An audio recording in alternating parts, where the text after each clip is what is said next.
ഞാൻ വിളിക്കാം.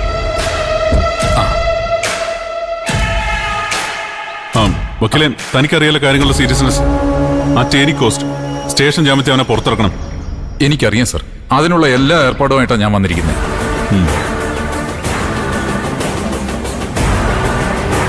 സാർ ധൈര്യമായിട്ടിരിക്കും. ഇത് ഞാൻ ഹാൻഡിൽ ചെയ്തോളാം. മുഹൂർത്തത്തിന് മുമ്പ് സാറിന്റെ അളിയനെ മണ്ഡപത്തിൽ എത്തിച്ച പോരെ?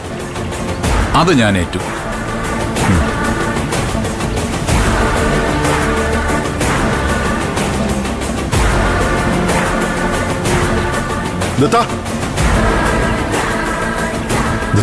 താൻ ചോദിക്കുന്നത് എന്തും ഞാൻ തരാം. പക്ഷെ എന്റെ മോളുടെ ജീവിതം തകർക്കരുത്. ഈ വിവാഹം എങ്ങനെ നടത്തണം? എന്ത് വില കൊടുത്തും താരവനെ പുറത്തിറക്കണം. സർ, ഞാൻ അതിനുള്ള ശ്രമത്തിലാണ്. എന്നെ കൊണ്ട് കഴിയുന്നൊക്കെ ഞാൻ ചെയ്യും. സാർ വിഷമിക്കണ്ട.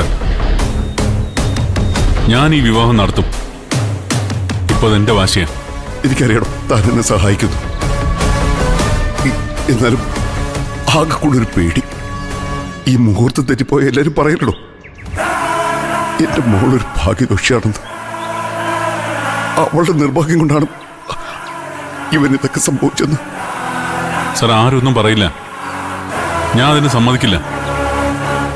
ഈ വിവാഹം നടക്കാതിരുന്നല്ലേ കുഴപ്പമുള്ളൂ. നടക്കും. ഞാൻ നടത്തും.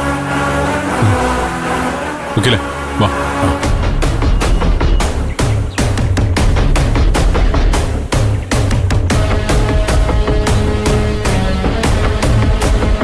നീ നടത്തുന്നത് എനിക്കൊന്ന് കാണണം. അതിനുവേണ്ടിയാണോ ഞാൻ ഇത്രയും കളിച്ചത്. അവൻ ജീവനോടെ മണ്ഡപത്തിൽ എത്തിയിട്ട് വേണ്ടേ കല്യാണം നടക്കാൻ.